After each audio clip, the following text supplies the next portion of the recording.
fish in the Gulf, the Food and Drug Administration and NOAA have been monitoring it.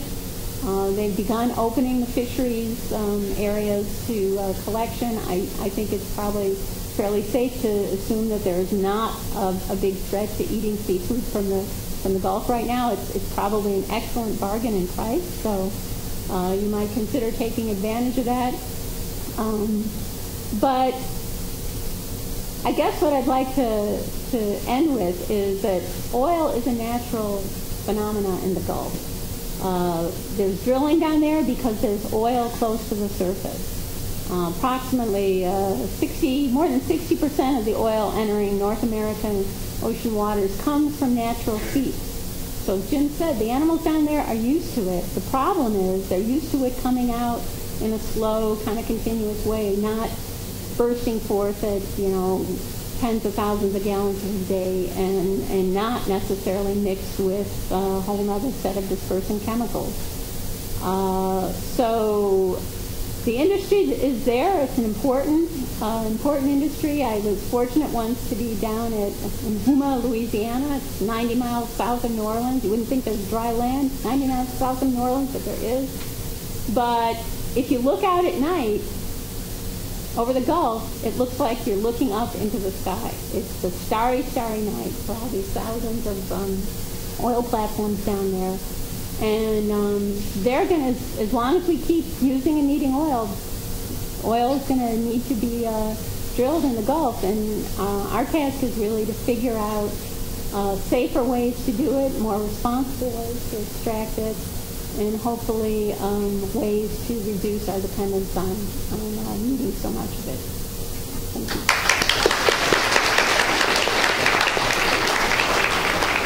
Thanks very much, Ann. And Jim, our last... Okay, thank you, Jeff. First of all, just let me say that it never ceases to amaze me the level of talent of world-class scientists that we have here in Stony Brook. I think sometimes we tend to take it for granted and to not realize it, that this is an extraordinary group that I'm sitting with. What I want to do tonight is just give you 3 or 4, maybe 5 points about journalism and how journalism works in trying to cover a catastrophe like this. The first point I want to make is a point that we often make in news literacy to our students, is the journalistic truth, the search for journalistic truth, is a search for provisional truth. It changes over time. It changes with facts, which is actually very similar to scientific truth. I think Malcolm and the others would agree with me. So let me give you a few examples that aren't scientifically related, but might ring true to you. We had the Duke rape case a number of years ago. And the original impression and coverage that we all had was that the young men from Duke University were guilty, period. The district attorney said they were. He ignored evidence to the contrary. And it took a full year for the true story to come out. And in the end, the truth was the district attorney was disbarred and faced a jail term. And the boys at Duke were exonerated. We had a similar case about a year ago at Hofstra University. Didn't take months to resolve.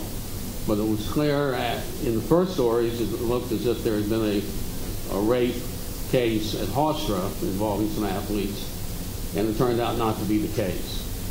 So journalism is only as good as the information it has at any given moment.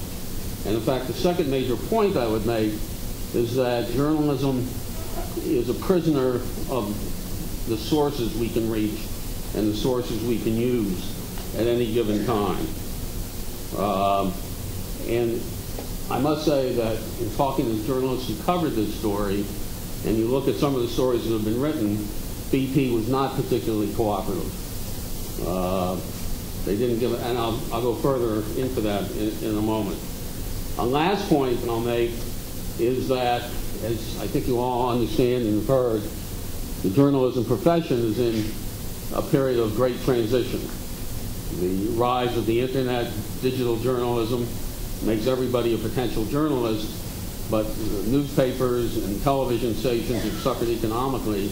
And one of the results of that is that we've lost an awful lot of good reporters who have been let go, put into retirement, I have one example. My old friend of mine who started with me at Newsday, Earl Lane, who was in our Washington Bureau covering science, covered the Brookhaven National Laboratories, which of course are run by Stony Brook now.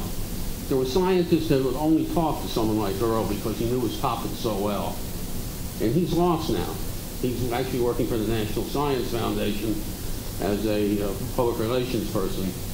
But we've lost dozens, if not hundreds, of people with expertise that could be very effective on a story like this. Now let me give you a sense of how this story developed. I pulled stories from the New York Times and other sources just quickly, just to look at the headlines. This took place, as was mentioned, on April 20th, which, by the way, is a bit of an infamous date in history. It was Hitler's birthday. It was also the day of the Oklahoma bombing. So I always get nervous around April 19th, 1920th, wondering what's going to happen.